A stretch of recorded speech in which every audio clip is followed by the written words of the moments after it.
I can think of no other place like Carden because Carden isn't just a school, it's a place that fosters values. I feel that a parent needs to know that if they send their child to Carden, their child will be successful.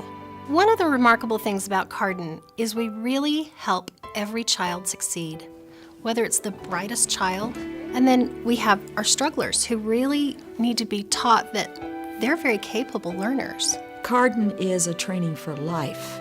We want to bring out the best in every child, so we want to look at education as not just an institution or a place. That's something that's broader than just the education side. It's the character side, it's the courtesy, it's also the ability to think and organize, the ability to dream. So Carden's mission is really to educate children, but it's really to educate each and every child, not just the group. And that's what I love about the school.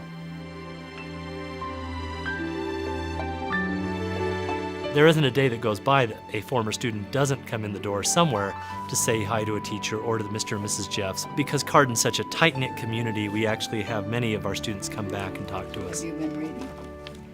One summer I was standing in the office. A former student came in and he'd had his problems. And he came in and he said, "Oh, look, Mrs. Jeffs, look how I turned out." I think the school has a soul. You know, it has a feeling of a good place to be. Carden is a place where you can't just learn about it by hearing people talk about it. You have to experience it. You have to walk through those doors and walk down the hall and feel what you feel when you walk into Carden. May Carden was one of the premier educators of the 20th century. One of the greatest minds when it came to understanding how children learn. May Carden is someone that the Jeffs knew quite well, and it was under her permission that this school, Carden Memorial School, was created and founded. Carden is, you might say, a way of life. Parents are always surprised at how calm the classroom is, how it's very organized, how all of the students are working hard, whether they're at the teaching table or whether they're at their individual desks, that every child is busily engaged in learning. The other thing I think you'd see in the classroom is art. Good art on the walls, a clean classroom, an environment where it's bright. Many of our classrooms have plants, animals, things that lighten the classroom, bring a sense of wonder and excitement for the world around them. The heart of the Carden method is really our reading program, our phonetic reading program. We're really teaching children to read. Often the world's greatest literature comes from the world's greatest thinkers, and our books really reflect that. It's too late as a freshman in college, as my experience, to read Huckleberry Finn. Huckleberry Finn is read by 7th grade boys who are Huckleberry Finns on their own, and they enjoy it. They're reading Beatrix Potter, Thornton Burgess, Black Beauty, Wind in the Willows, Tales of the Greek Heroes, the Iliad, the Odyssey. At Carden, there's no need for a separate curriculum for character because they get character education through the great books that they read. Teaching a great book, you help them to identify life's lessons, and really they become better people because of the books they read. Salle à manger, so maybe you should do salad. And then, as we're building on that, we want to include things like French, which makes them a more educated person. The math is actually where I think the school stands out. We have a strong program in learning the math facts. We teach a math method that never leaves behind the foundations or the basics. So each year, children go back to those math facts. We make sure all the way through our classes in the 8th grade that they're still solid and firm in those. All of these things are done around a teaching table where students can really learn on an individualized basis with a teacher there to guide them. But you can do hard things. In fact, all of us can do hard things, and this is one of them. So let's begin with Eva. Choose a card, Eva. They are brought in small groups up around the table. The teacher can look at them eye to eye and also see what they are writing on their page. We do everything from math to reading to English around this teaching table, and it allows the teacher to see exactly what each child is doing. And she's very intently watching the looks on their face and the responses they give. And you can tell by a child's eyes, does he understand what you're saying or have you lost him? She can really help a group master a concept at their level, and then she can work with another group who's maybe at an entirely different level and help them in the same way. We cap our classrooms to 22 students, and yet at the teaching table, it will feel more like a classroom of 6 to 8, because really, that's where the learning's happening. It's amazing to see what an effect a good education in those early years can have on a child. Yeah. They will retain it, and they do Lasting retain imprint. it. Yeah. To be a Carden teacher, you have to have first and foremost a love of children in terms of watching children learn and helping children learn. You have to have patience, kindness, a sense of wonder.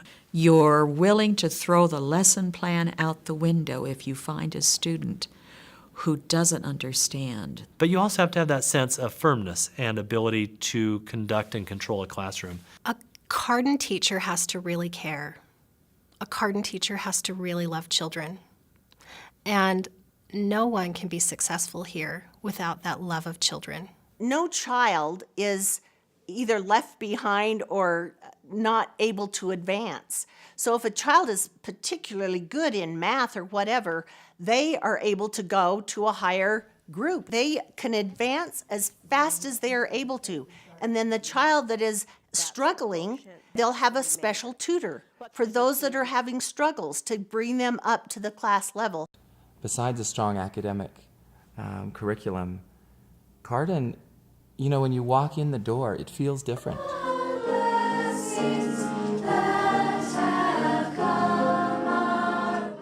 At Carden, music is extremely important because some people find their greatest success that way, or they find that this is something that speaks to them. They actually find out that we're not just checking off that they've had art or checking off they've had music, but they realize that their child is learning to love music. Our choral programs, our art programs really tend to foster more of a deeper understanding and appreciation than just, I go to art or I go to music. Science is an integrated part of the curriculum in all of the lower grades. So from kindergarten on up, your science is part of everything you're doing. In first grade, we're hatching butterflies. In second grade, we're reading Make Way for Ducklings, and we're hatching ducklings. By sixth grade, they will have earth science, and then seventh grade, life science or biology, eighth grade, physics and chemistry, or the physical sciences. And the children have a hands-on approach to understanding science, but above all of that, I want them to have a love for what they're learning in science. I want them to have an interest in how things work. Science for them can connect them back to childhood, back to the wonder of the world around them. And for me, that's one of the goals of science education. One of the reasons we stress grammar mechanics in school is we really want our students to be competent writers and speakers. And it's difficult to be a good writer or a good speaker if you don't have command of the English language. Public speaking is one of the most important skills I believe they learn here. From the time they're 4 years old, they're given an opportunity to speak in a devotional in front of hundreds of people. And by the time they're in 8th grade, they've really honed that skill. Carden itself isn't just an educational institution. It's not just a place for children. It's a place where we are all educated. Teaching character, its development, its training, its use is extremely important. It gives me hope for society because I see in others the best they have. We open each day with prayer. We have a prayer before children go on stage or go on a field trip for their safety. But it's a non-denominational school, and we have children of many faiths. Carden is a Christian school and always has been, and it's something that, a hallmark of who we are. All religions are accepted. We teach out of the King James Version of the Bible. We can talk about religion in a generic or non-denominational sense. I actually believe that Carden and our approach benefits almost every child in strengthening their own religious beliefs without undermining what's being taught at the home. When students come to Carden, they learn that things are a little bit different here, that we respect one another's property, that we respect one another's feelings. Honesty, integrity, appreciation for your environment. So our country or the state of Utah, or in the sense of the world, just being able to appreciate the natural side of the world, history, what it's done for us, what we've learned from others. The student needs to know the history of their country and feel proud of their country. Even though I love education and I love children, I look at Carden as something that's preparing our children at the school not just to be good students, but to be good citizens. And one of the things we really try to instill in each of our students is this thought of looking outward instead of constantly inward. So look out for the one who doesn't have a friend. Make sure they feel included. And really, it's helpful for those students who are new, who really have come here and felt like this is the first place where I felt like people cared about me and that I belonged. what I think sold me most as a father too was a sense of growth and progress academically and as a person, but never losing the magic of childhood. They want to see children grow up into well-rounded, responsible, caring adults, and that's what their eye is toward. It has a beautiful soul, and you can feel it the minute you walk through the doors, walk down the halls, go to devotional. It's a beautiful, safe place to be. Students at Carden learn respect not just for each other, but for their teachers, for their parents, for their forebears. That's one of the things that I really appreciate about Carden. Sending our children to Carden was the best decision we ever made. I love having children who come back who are at Brown University or Dartmouth or end up at Harvard getting an MBA. But the success that matters most to me, beyond where they got their education, which sometimes is prestigious, is who they are as people.